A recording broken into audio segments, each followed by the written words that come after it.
या इलेक्ट्रॉन उस पर क्या हो जाए, आ जाए। समझ में आ रही है मैंने क्या बोला?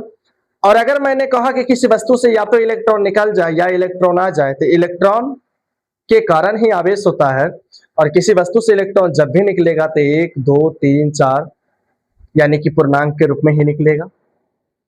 तो यहां पर कहा जा रहा है कि किसी आवेशित वस्तु पर कितना चार्ज है, इसको हम लोग कैलकुलेट कर सकते हैं। समझ में आ रहा है? अगर कोई वस्तु आवेशित हुआ है तो हम उसे क्या कर सकते हैं, कैलकुलेट कर सकते हैं। कैसे कैलकुलेट करेंगे? तो एक साधारण सा फॉर्मूला है, और वो फॉर्मूला भी आप देख सकते हैं यहाँ पे। ठीक है, आइए थोड़ा सा पढ़िए क्या कहता है। कहता है विद्युत आवेश का क्वांटीकरण के अनुसार किसी आवेशित कण पर विद्यमान आवेश की मात्रा को ज्ञात किया जा सकता है। समझ में आया? फिर कह रहा किसी आवेशित कण पर विद्यमान विद्युत आवेश की जो मात्रा होती है वो यहां पर देख पा रहे होंगे, Q बराबर क्या है, Ne। समझ में आ रहा है? अब यहां से आपको समझना है कि Q क्या है, N क्या है और E क्या है। तो आइए हम आपको समझाते हैं कि Q क्या है। कहता है कि ये रहा कोई वस्तु, मान लो ये कोई क्या है, वस्तु है। अब इससे होता क्या है, तो इससे कुछ संख्या में इलेक्ट्रॉन निकलते हैं।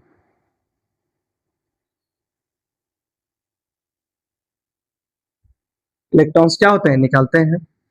तो आप मुझे बताइए कि अगर कुछ संख्या में इससे इलेक्ट्रॉन निकल जाए, चाहे वो घर्षण विधि से हो या चालन विधि से हो या प्रेरण विधि से हो, चाहे जिस भी विधि से इलेक्ट्रॉन क्या हो जाए, निकल जाए, तो अगर निकल जाए तो इस पर कौन सा आवेश आने वाला है भैया, जल्दी से बोलो, इस पर कौन सा आवेश आने वाला है?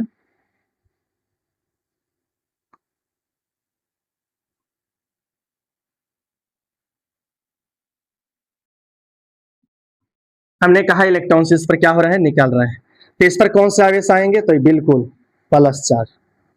समझ में आ रहा है? अगर इलेक्ट्रॉन का विस्थापन हो रहा है तो उस पर प्लस चार्ज, और अगर इलेक्ट्रॉन ग्रहण कर ले तो उस पर कौन सा चार्ज आ जाएगा, ऋण आवेश। तो कहा कि इस पर जो चार्ज आया है इसको हम मान लेते हैं कि इसका अमाउंट कितना है, Q है। समझ में आ रहा है मैं क्या कह रहा हूं? किसी कण से, ध्यान से, किसी कण से इलेक्ट्रॉन विस्थापित होने पर या इलेक्ट्रॉन आने पर जो चार्ज आया उसको हमने क्या लिखा, Q। अब ये इलेक्ट्रॉन से निकल रहे हैं तो इस फॉर्म में निकले होंगे 1 2 3 4, इससे ज्यादा 10 पे पावर 5, 10 पे पावर 8, यानी कि पूर्णांक के रूप में निकल रहे होंगे। तो इसको सूचित किया गया यहां से N के द्वारा, और पाया गया ये कि जो एक इलेक्ट्रॉन होते हैं या एक प्रोटॉन जो होते हैं, इस पर जो आवेश पाया जाता है, पाया गया कि इस पर जो आवेश का जो मान होता है वो ये 1.6 गुने 10 के पावर माइनस 19 कूलम, और इस पर जो आवेश पाया गया प्लस में 1.6 गुने 10 के पावर माइनस 19 कूलम। समझ में आ रहा है? अब कहा कि इससे कम आवेश पॉसिबल नहीं है। ध्यान से सुनिएगा मैंने क्या कहा, इससे कम आवेश, इससे कम आवेश पॉसिबल नहीं है। यानी कि आवेश की जो सबसे न्यूनतम मात्रा है वो एक इलेक्ट्रॉन पर विद्यमान आवेश की मात्रा होगी। हम लोग अभी पढ़े कि आवेश जो होता है इलेक्ट्रॉन के कारण होता है, तो किसी वस्तु से इलेक्ट्रॉन विस्थापन या इलेक्ट्रॉन डिस्टर्ब जो होगा वो एक होगा। कम से कम कितना होगा, एक। ऐसा तो नहीं होगा कि आधा हो जाएगा, एक ही होगा। तो एक इलेक्ट्रॉन पर जो आवेश होगा वो सबसे कम आवेश होगा। समझ में आ रहा है मैं क्या आपको समझा रहा हूं? तो एक इलेक्ट्रॉन पर सबसे कम आवेश अगर है तो वो कितना है, तो वो इतना है, और इससे कम नहीं हो सकता है। हम आपको यही समझा रहे हैं। कहा कि चाहे एक इलेक्ट्रॉन पर आवेश हो, क्या कह रहा है, चाहे एक इलेक्ट्रॉन पर आवेश हो चाहे एक प्रोटॉन पर आवेश हो, उसका जो परिमाण होता है उसी को यहां पर लिखा गया है E से, और यहां जो इस आवेश के परिमाण को बोला गया है इलेक्ट्रॉनिक आवेश, इलेक्ट्रॉनिक चार्ज, इलेक्ट्रॉनिक आवेश बोला गया है। और जितने संख्या में इलेक्ट्रॉन का विस्थापन होता है या ग्रहण होता है उसको बोला गया इलेक्ट्रॉनिक नंबर। समझ में आ रहा है? यानी हम आपको थोड़ा सा समझा देना चाहेंगे, दो बातें यहां पर आ रही है। एक तो इलेक्ट्रॉनिक आवेश, एक तो इलेक्ट्रॉनिक आवेश आया है सर। इलेक्ट्रॉनिक आवेश क्या हो जाएगा सर? कहता है एक इलेक्ट्रॉन या एक प्रोटॉन पर आवेश के परिमाण को क्या बोला गया? तो बोला गया इलेक्ट्रॉनिक आवेश।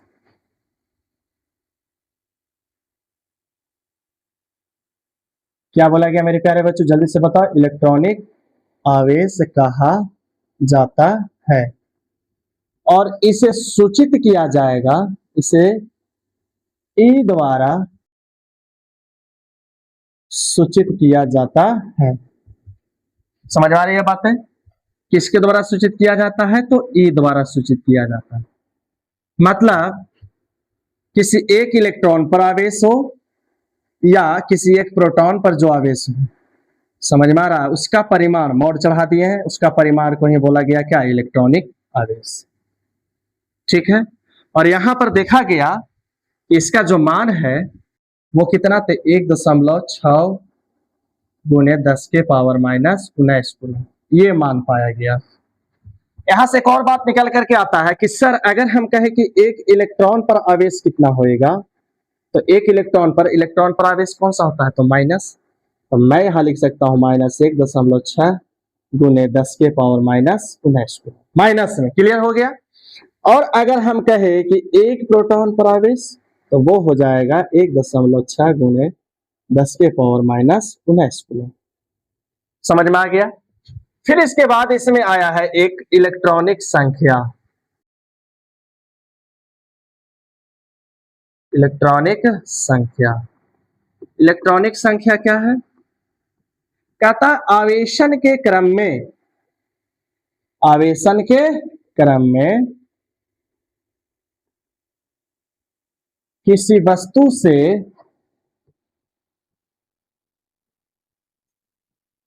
विस्थापित या इसके द्वारा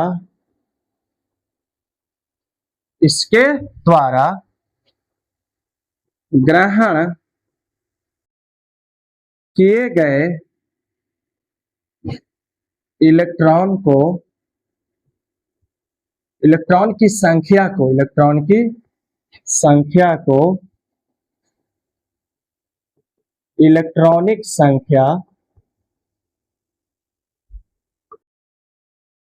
इलेक्ट्रॉनिक संख्या कहते हैं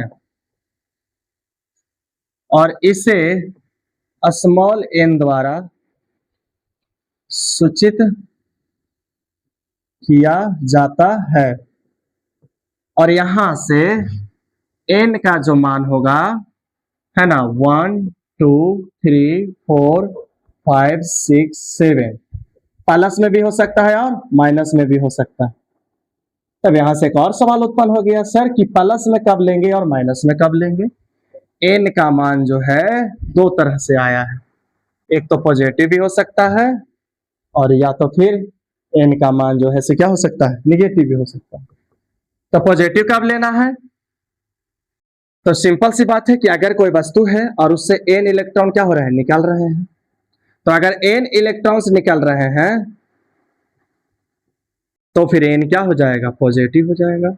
अब अगर कोई वस्तु है और आवेशन के क्रम में उससे क्या हो रहा है? n इलेक्ट्रॉन्स उस पे आ रहे हैं, तब उस पर जो n का मान हो जाएगा क्या हो जाएगा? निगेटिव आएगा।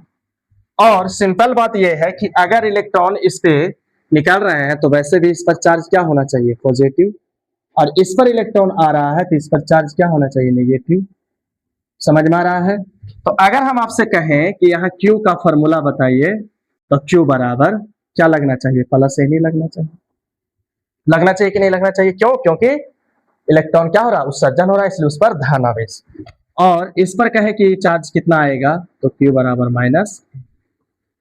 तो मैं यही कह रहा हूं कि अगर किसी वस्तु से इलेक्ट्रॉन का उत्सर्जन होता है, ध्यान से सुनिएगा, अगर किसी वस्तु से इलेक्ट्रॉन का उत्सर्जन होता है तो प्लस में सूत्र लगेगा, और अगर ग्रहण होता है तो फिर माइनस में सूत्र लगेगा। समझ में आया?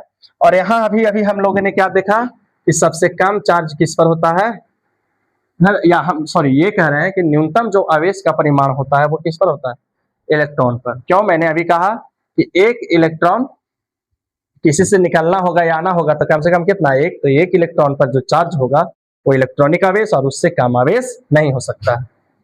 मतलब हम ये कह रहे हैं कि अगर मैंने चार्ज का वैल्यू जो है, चार्ज का जो वैल्यू है क्या ई से कम हो सकता है? नहीं, चार्ज का वैल्यू ई के बराबर हो सकता है। मतलब Q बराबर प्लस 1.6 गुने 10 के पावर माइनस 19 कूलम, या तो फिर Q बराबर माइनस 1.6 गुने 10 के पावर माइनस 19 कूलम।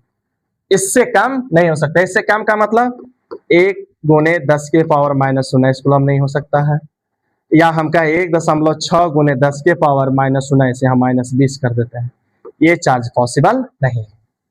तो आइए इसको और विस्तार पूर्वक समझना चाहते हैं तो कुछ क्वेश्चन है उसको बनाया जाए। आइए क्वेश्चन बनाते हैं भाई। देखिए क्या कह रहा है, कह रहा है क्वेश्चन में कह रहा है 2 कूलम आवेश के लिए इलेक्ट्रॉनों की संख्या है। क्वेश्चन समझ रहे हैं क्या कह रहा है? क्वेश्चन कह रहा है क्वेश्चन कह रहा है कि चार्ज जो है कितना, 2 कूलम। तो इस 2 कूलम आवेश के लिए इलेक्ट्रॉन की संख्या यानी n का मान क्या होना चाहिए। तो अभी अभी जस्ट हम लोग फॉर्मूला देखे, क्या देखे, तो सर चार्ज का जो अमाउंट देखे हम लोगों ने देखा n, तो इसलिए बताओ n का मान कितना हो जाएगा, तो सर Q बटा E। तो बताइए चार्ज कितना कह रहा है, 2 कूलम, और E का मान कितना हम लोग लेने के लिए बोले थे, अभी तुरंत बोले 1.6 गुने 10 के पावर माइनस 19 कूलम।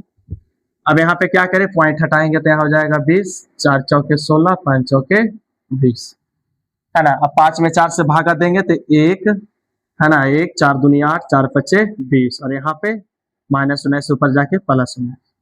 अब इसमें कौन सा आपसे मैच करता है, n का मान हमने कितना लाया था, 1.25 गुने 10 के पावर 19, तो कौन सा मैच कर रहा है बताइए जल्दी से। हमें तो लग रहा है ये तो नहीं, ये कर रहा है। क्लियर हो गया? तो इसका जो सही आंसर है वो कौन सा है, तो बी हो जाएगा। क्लियर? नेक्स्ट प्रश्न पर विचार करिए, क्या है, करा निम्नलिखित में किस आवेश का अस्तित्व संभव नहीं है। इसमें देख लीजिए अलग अलग चार्ज दिया हुआ है और इसमें आपको बताना है कि किस आवेश का अस्तित्व संभव नहीं है। तो अभी अभी हमने कहा था कि कभी भी नंबर ऑफ इलेक्ट्रॉन जो होंगे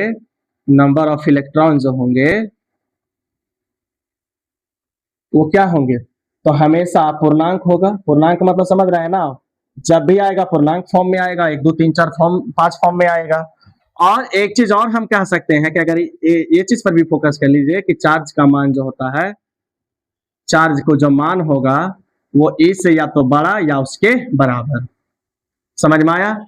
ये दोनों क्या है, 100% सत्य है। तो इसी बात को फोकस करके हम इसको क्या करेंगे, बनाएंगे। तो आइए देखते हैं, पहला ऑप्शन पर अगर विचार करें, हम अगर ऑप्शन के अकॉर्डिंग बनाते हैं तो पहला ऑप्शन कहता है क्या, कि चार्ज जो है कितना दिया हुआ है, चार्ज जो दिया हुआ है कितना दिया हुआ है, 3.2 गुने 10 के पावर माइनस 19 कूलम। तो यहाँ पर हम क्या करेंगे, बारी बारी से हम n का मान निकाल लेंगे। n का मान कितना, तो Q बटा E।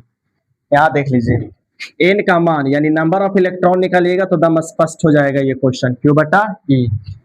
तो बताइए यहाँ पर अगर हम n का मान निकालते हैं मेरे प्यारे बच्चों तो कितना आएगा, तो Q का मान है 3.6 गुने 10 के पावर माइनस 19, और बटा E का मान कितना, तो अभी हम लोग पढ़े थे, 1 मिनट यार, 1 मिनट यहाँ पे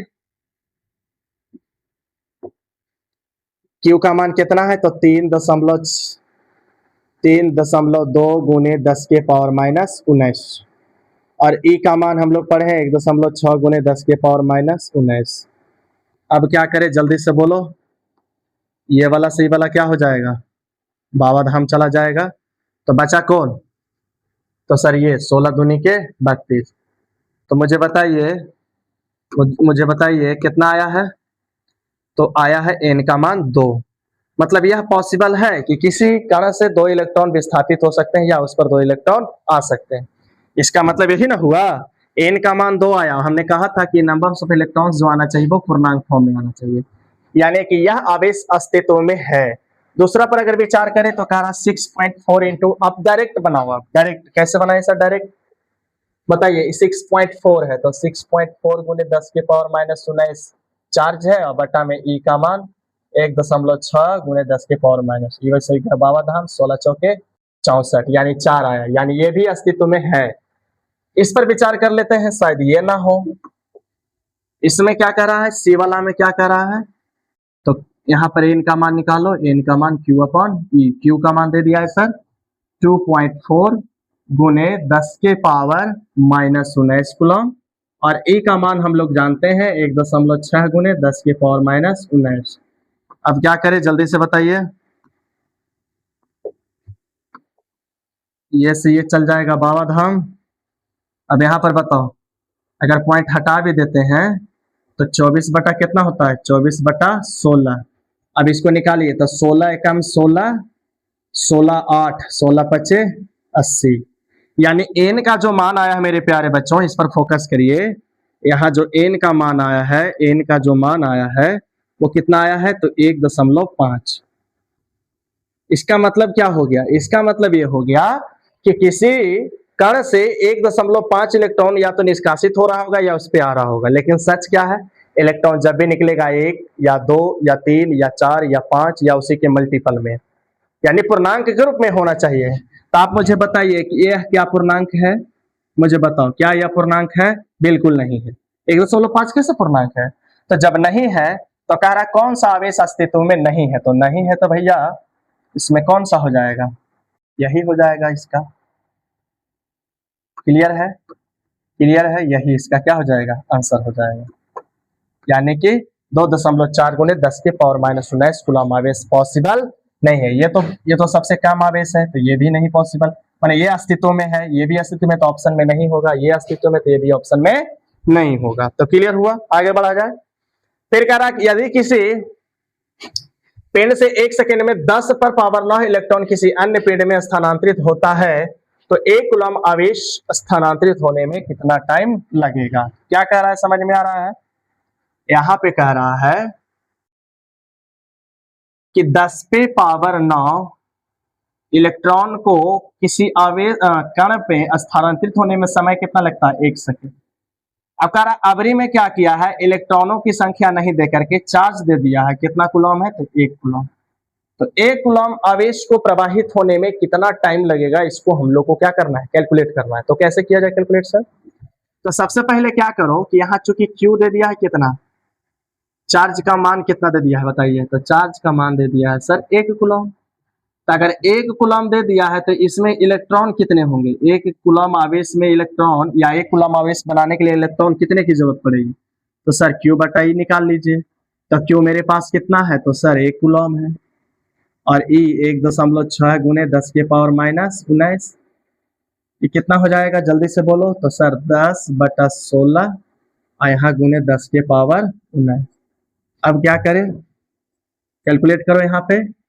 तो 10 में 16 से भाग दीजिए तो नहीं लगेगा, 0 से लगाएंगे। अब क्या करें, तो 16 छके 96, 4 16 दूनी 32, 8 16 पचे 80, यानी इतना आएगा 10 पे पावर 19। क्लियर हो गया? अब क्या करें सर, तो अब ऐसा करो, इसको कर दो 6.25 इंटू 10 टू दी पावर, है ना, ये पॉइंट यहाँ बैठाए तो पावर क्या करो, घटा दो। मतलब हमारे पास जो इलेक्ट्रॉन है, 1 कूलम आवेश में जो इलेक्ट्रॉन आया है वो कितना आया है, तो इतना आया है। अब चूंकि का नियम बढ़ा दीजिए, कह रहा है 10 के पावर 9 इलेक्ट्रॉन्स के स्थानांतरण में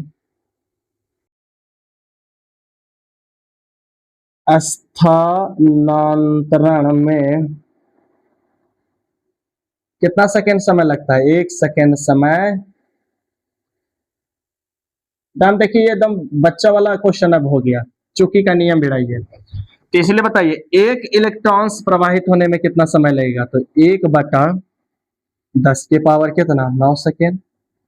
अब मेरे पास बोला क्या गया है, कितने इलेक्ट्रॉन निकाल के लाए हैं, तो सर लाए हम लोग 6.25 गुने 10 के पावर 18 इलेक्ट्रॉन्स है। तो इतना में कितना टाइम लगेगा, तो 1/10 के पावर 9 और गुने 6.25 गुने 10 के पावर 18। अब जब इसको कैलकुलेट करेंगे मेरे प्यारे बच्चे तो क्या आएगा, जो टाइम आने वाला है वो कितना आने वाला था, 6.25 गुने 10 के पावर 9 सेकेंड। समझ में आ रहा है। अब अगर हम कहें कि ये जो टाइम आया है 6.25 इंटू 10⁻9 जो टाइम आया है, ये आप इसको थोड़ा सा फिल करके देखिए तो कैसा टाइम है। तो इसका मतलब क्या हो गया, 6.25 गुने 10 पे पावर, यहाँ पॉइंट हटा दो तो 10 पे पावर 2, 10 पे पावर 7, मतलब 625 और इस पर क्या सुना, 7 सुना, 1 2 3 4 5 6 7 इतना सेकेंड। समझ में आ रहा है। तो अगर इसको हम क्या करें, हम इसको अगर हम कन्वर्ट करते हैं किस में, तो वर्ष में कन्वर्ट, वर्ष में आएगा ये आंसर। सोच लीजिए कैसे आएगा वर्ष में सर। तो पहले तो क्या करो, 365 वर्ष में बदलना है तो 365 से भाग दे लो, फिर 24 से गुना कर दो, घंटा में बदल जाएगा, एक दिन में 24 घंटा, फिर 1 घंटा में 60 मिनट, फिर 1 मिनट में 60 सेकेंड। इससे अगर भागा दोगे तो ये आने वाला है किस में, तो ये आने वाला है वर्ष में। तो आप कैलकुलेट करके देख लीजिए, 0 0 आप देखिएगा कैलकुलेट करके तो ये वर्ष में आएगा। मतलब ये है कि 1 कूलम जो चार्ज है बहुत लार्जेस्ट अमाउंट ऑफ चार्ज है, बहुत बड़ा चार्ज है। समझ में आ रहा है कि नहीं, लार्जेस्ट अमाउंट ऑफ चार्ज है। तो हमने क्वेश्चन देखा कि कितना क्या टाइमिंग लगेगा। अब देखते हैं और क्या है। अब है अभी जैसा कि हमने कहा था कि विद्युत आवेश के गुणधर्म, तो विद्युत आवेश के सबसे पहला गुणधर्म हम लोग देख लिए, विद्युत आवेश का क्वांटमीकरण। मतलब आवेश जो है एक स्टेप में बढ़ता है और उस स्टेप में जो बढ़ रहा है आवेश, हम उसको क्या कर सकते हैं, कैलकुलेट कर सकते हैं। क्लियर हो गया। तो आगे बढ़े सर, आगे बढ़े क्या, चलिए आगे आ जाइए। कह रहा विद्युत आवेश की योज्यता, इसका मतलब ये हो गया कि जैसे हम अगर कहें कि अगर किसी ऑब्जेक्ट पर फोर्स लग रहा है, 2 फोर्स लग रहे हैं और कहें कि उन दोनों फोर्स को ऐड करो, तो फोर्स यानी कि बल एक सदिश राशि है। ध्यान से सुनिएगा, बल कैसी राशि है, सदिश राशि। सुन रहे हैं। तो बल अगर सदिश राशि है और अगर आप उसे क्या कर रहे हैं, जोड़ रहे हैं, तो जोड़ने के क्रम में आप क्या करिएगा कि वहां पे वेक्टर लॉ लगाइएगा, वेक्टर लॉ ऑफ एडिशन लगाइएगा, यानी कि सदिश योगफल के नियम लगाइएगा। लेकिन कहा जा रहा है कि विद्युत आवेश जो है एक सदिश राशि है। सुन लीजिए ध्यान से मैं क्या कर रहा हूं। विद्युत आवेश एक कैसी राशि है, सॉरी मैंने सदिश नहीं, अदिश राशि है। विद्युत आवेश एक अदिश राशि है और अदिश राशि को हम क्या कर सकते हैं, तो सिंपल अलजेब्रा के मेथड से जो उसका रूल है, प्लस के साथ प्लस, माइनस के साथ माइनस को जोड़ देते हैं, उस रूल के सहायता से हम क्या कर सकते हैं, तो ऐड कर सकते हैं। तो कह रहा है क्या कि अगर किसी सिस्टम में मान लो कि यहाँ पर चार्ज है, किसी सिस्टम में चार्ज यहाँ Q1 है, यहाँ -Q2 है, यहाँ Q3 है, ये प्लस ले लेते हैं, plus Q3 plus Q4 minus Q5। तो किसी सिस्टम में इतने सारे क्या हैं, चार्ज पार्टिकल अवेलेबल है। अगर आपसे पूछा जाए कि यहाँ पर टोटल चार्ज कितना हो जाएगा भाई बताइए, तो कहा कोई नियम नहीं, सिंपल अलजेब्रा के मेथड से आप इसको क्या कर सकते हो, ऐड कर सकते हो। मतलब Q1 फिर माइनस में कितना, माइनस है तो माइनस ले लेते हैं, फिर Q2 Q3 पर आ जाइए, प्लस में है तो इसको प्लस में रहने देते हैं, फिर और आ जाइए Q4 प्लस में है, फिर और आ जाइए Q5 माइनस में है। तो यही है क्या, आवेश की योज्यता का मतलब यही है। आप इसको पढ़िए क्या कहता है, देखिएगा यहाँ पे कह रहा आवेशों की योज्यता का गुण का मतलब है कि किसी निकाय में यदि एक से अधिक आवेशित कण हो तो उस निकाय में उपस्थित कुल आवेश ज्ञात करने के लिए आवेश को साधारण बीजगणितीय विधि द्वारा जोड़कर प्राप्त किया जा सकता है। अगर एक एग्जांपल के थ्रू हम आपके कहें कि देखिए ना, यहाँ पे चार्ज है 1 माइक्रो कूलम, और एक और आवेशित कण है, यहाँ पे अवेलेबल है 2 माइक्रोकूलम, और एक और आवेशित कण है, इस पर अवेलेबल है -3 माइक्रोकूलम। समझ में आ रहा है? इसको क्या करो, टोटल चार्ज निकालो कितना हो जाएगा। तो टोटल चार्ज कितना होगा बताइए, सबको सिंपली क्या कर दो, ऐड कर दो, 1 माइक्रोकूलम, 2 माइक्रोकूलम और प्लस में -3 माइक्रोकूलम। तो बताओ 2 और 1 3 माइक्रोकूलम, प्लस वाला को 1 में जोड़ दिए और माइनस वाला को अभी रहने दिए। तो कितना हो जाएगा, यहाँ से टोटल चार्ज निकल करके आया है 0 कूलम, है ना। तो हम क्या कर सकते हैं, किसी सिस्टम में जितने भी अगर एक से अधिक चार्ज पार्टिकल अवेलेबल है तो टोटल आवेश, टोटल जोड़ करके आवेश लाने के लिए हम सिंपल अलजेब्रा के मेथड से उसको जोड़ सकते हैं। क्लियर हो गया? तो आवेश योज्यता का मतलब ये हुआ। Is it okay? आगे बढ़ा जाए मेरे प्यारे बच्चों। आगे कह रहा है विद्युत आवेश का संरक्षण। अब ये क्या कह रहा है, विद्युत आवेश का संरक्षण का मतलब क्या हो गया? कह रहा है कि आवेश को नष्ट नहीं किया जा सकता, जैसे ऊर्जा को अलग नष्ट नहीं कर सकते हैं, वो ब्रह्मांड में कांस्टेंट है। सिर्फ क्या करते हैं, तो ऊर्जा को एक रूप से दूसरे रूप में ट्रांसफर कर देते हैं। उसी प्रकार से कह रहा आवेश को हम नष्ट नहीं कर सकते और नहीं निर्माण कर सकते हैं। तो इसे करेंगे क्या, तो इसको बस एक रूप से दूसरे रूप में हम एक कण से दूसरे कण में क्या कर सकते हैं, स्थानांतरित कर सकते हैं। सर ये क्या बोला गया है, थोड़ा इसको समझाओ आप मुझे। जैसे मैं क्या कर रहा हूं, देखिएगा, दो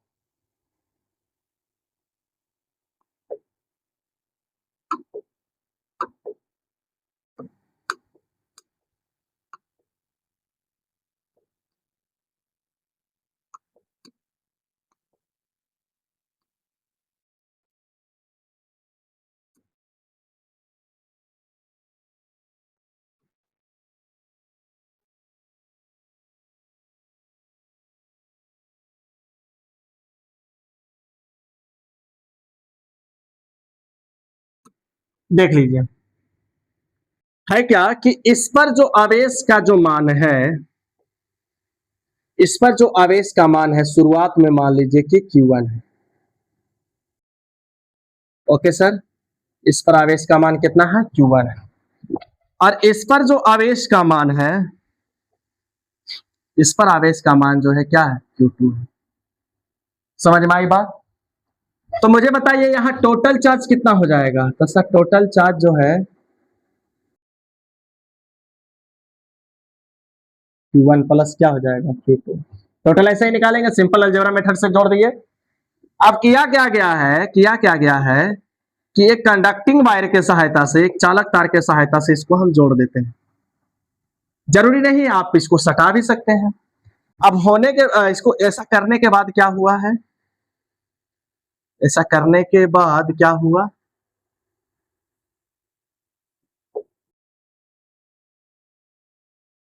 तो मान के यह चलते हैं कि इस पर जो चार्ज है मान लो प्लस चार्ज है,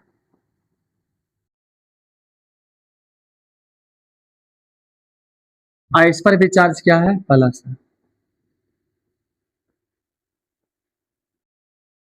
क्लियर हो गया? तो मान चलो कि इस पर पोटेंशियल क्या है, कम है, और इस पर पोटेंशियल क्या है, ज्यादा है। अब ये पोटेंशियल क्या है वो बाद में समझेंगे, लेकिन यह मान के चलो कि इस पर ज्यादा चार्ज है और इस पर कम चार्ज है, और कह रहा है कि इस पे ज्यादा पोटेंशियल, इस पे कम पोटेंशियल है। तो ऐसा होगा कि आवेश क्या होगा, इधर से उधर जाएगा। मतलब अब क्या होएगा कि इस पर जो आवेश का मान है,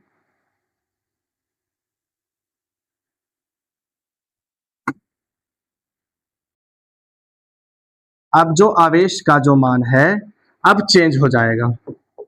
पता नहीं इस पर आवेश का मान क्या होगा, लेकिन हमने क्या लिख दिया, Q1 डैश, और इस पे क्या लिख दिया, Q2 डैश। अब अगर कहे कि यहाँ टोटल चार्ज अब निकालो कितना हो जाएगा, तो यहाँ हो जाएगा Q1 डैश प्लस में Q2 डैश, माने जो चार्ज था उसको हमने क्या किया, जोड़ दिया। तो हम जानते हैं कि चार्ज जो है कभी नष्ट नहीं होता है। मतलब जोड़ने के पहले का जो चार्ज है और जोड़ने के बाद जो चार्ज है, ये दोनों क्या होगा, बराबर होगा। मतलब Q1 plus Q2 is equal to Q1 plus Q1 dash plus में Q2 डैश। समझ में आ रहा है? इसको अगर हम एक केमिस्ट्री के एलिमेंट के साथ एक एग्जांपल आपको बताएं तो वो समझ लीजिए।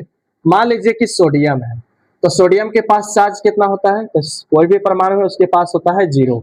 अब ये सोडियम क्या करता है, तो सोडियम एक इलेक्ट्रॉन का त्याग करके और प्लस चार्ज में बदल जाता है।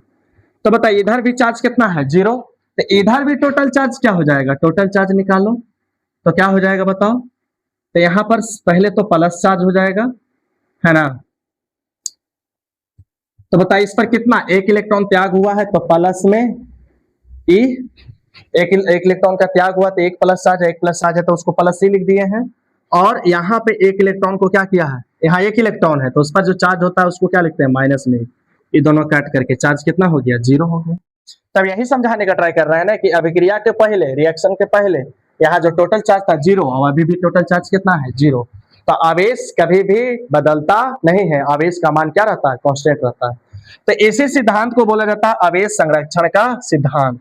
तो यहाँ पर यही बोला गया है, पढ़िए इसको क्या कहता है मेरे प्यारे बच्चे, जल्दी से बोलो। कह रहा विद्युत आवेश संरक्षित होता है, यानी कि विद्युत आवेश को न तो उत्पन्न किया जा सकता है और न ही नष्ट किया जा सकता है, इससे आवेश का केवल स्थानांतरण होता है। तो यह क्या बात आपको समझ में आई, आई जल्दी से बोलिए, आई आई आई आई ए, ये हो गया बी। चलिए ठीक है, अब इस डायग्राम को क्या करो, बना लेना है। ठीक है ठीक है ठीक है ठीक है ठीक है सर, अब आगे बढ़ा जाए। चलिए आगे बढ़े तो मुझे मिला विद्युत आवेश की निश्चरता। इसका अर्थ क्या हुआ, जैसे देखिएगा एक आइंस्टीन द्वारा दिया गया एक द्रव्यमान से रिलेटेड एक इक्वेशन है, उसमें यह बताया जाता है कि अगर कोई ऑब्जेक्ट है, इसका द्रव्यमान है, मान लो कोई ऑब्जेक्ट है और ये रेस्ट में है, तो रेस्ट में है तो इसका जो द्रव्यमान है मान लेते हैं कितना, तो रेस्ट में है तो m0। अब अगर कहता यही ऑब्जेक्ट जो है मोशन में आ गया, मोशन में आ गया, सुनाई दे रहा है, तब कहता है इसका द्रव्यमान जो है वो नहीं रहेगा, तो मान लेते हैं m। तो यहाँ m बराबर एक फार्मूला है m0 बटे under root 1 minus v square upon c square. समझ में आ रहा है, इसका मतलब है कि द्रव्यमान भी जो है से क्या करता है कि अगर कोई वस्तु अगर गति करता है तो उसका द्रव्यमान चेंज हो जाता है। ये बहुत बड़ी बात है, हम आपको बहुत शॉर्ट में बता करके चल रहे हैं कि देखिए द्रव्यमान जो है उसके वेग पर, वस्तु के वेग पर। अब कहेगा सर सी क्या है, सी जो है लाइट ऑफ स्पीड है, प्रकाश की चाल है, यानी प्रकाश के चाल के तुलना में अगर किसी वस्तु को क्या किया जाए, गति प्रदान किया जाए तो उसकी जो द्रव्यमान होगी वो क्या होगी, वेरी करेगा। समझ में आ रहा है, क्या करेगा, वेरी करेगा, मतलब द्रव्यमान भी बदलता है। लेकिन कहता आवेश के साथ ऐसा नहीं है, कहता आवेश जो है इसे निश्चित रहता है। कहता अगर किसी कण पर अगर 1 माइक्रोकूलम आवेश है और ये चाहे जितना स्पीड से इसको मूवमेंट करा दिया जाए, ये आवेश का मान उस पर कितना होगा, 1 माइक्रोकूलम होगा। तो वही बोला गया है विद्युत आवेश की निश्चरता के अनुसार किसी वस्तु पर आवेश उसके वेग पर निर्भर नहीं करता है, चाहे वह वस्तु स्थिर हो अथवा गतिशील हो, आवेश समान रहता है। तो समझ में आया, तो आवेश का मान नहीं बदलता है। इज इट क्लियर, ये वाला क्लियर है, आगे बढ़ा जाए। चलिए आगे अब है कि मान के चलो कि आपका एग्जाम में आ गया कि विद्युत आवेश के मूल गुणों को लिखिए, तो आप एकदम सिंपल से क्या लिखिएगा, मान लो कि आ गया परीक्षा में प्रश्न, तो आप सबसे पहले लिख लीजिए प्रश्नोत्तर संख्या जितना में है, तो मान लीजिए प्रश्नोत्तर संख्या 1 में ही है ये वाला,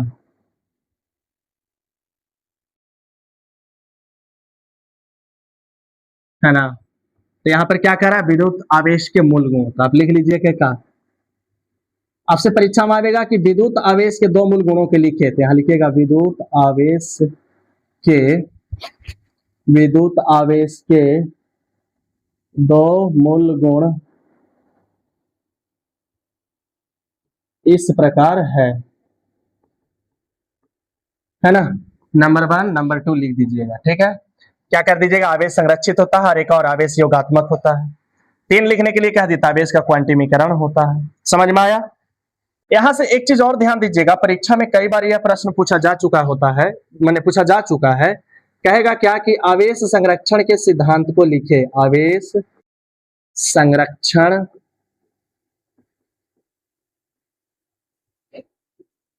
के सिद्धांत को लिखे। आवेश संरक्षण के सिद्धांत को लिखिए, कैसे लिखिएगा, तो वही लिखिएगा आवेश संरक्षण के सिद्धांत के अनुसार, जो हम बताए थे प्रॉपर्टीज था ना ये वाला, इसी प्रॉपर्टीज पर आधारित है ये क्वेश्चन, विद्युत आवेश का संरक्षण। तो लिखिएगा क्या, विद्युत आवेश के संरक्षण के सिद्धांत के अनुसार किसी निकाय में कुल आवेश क्या रहता है, संरक्षित रहता है। किसी सिस्टम में कुल आवेश संरक्षित रहता है, इसका ना तो निर्माण किया जा सकता है अलग से और न ही तो नष्ट किया जा सकता है। इसे सिर्फ एक कण से दूसरे कण में क्या कर सकते हैं, स्थानांतरित कर सकते हैं। ठीक है, तो कैसा लगा ये वाला वीडियो लेक्चर? अच्छा लगा कमेंट में मुझे बताएं। तब तक के लिए मैंने जिससे मेरा मतलब हौसला बढ़े। तो मिलते हैं हम लोग अगले वीडियो लेक्चर में, तब तक के लिए ओके टाटा।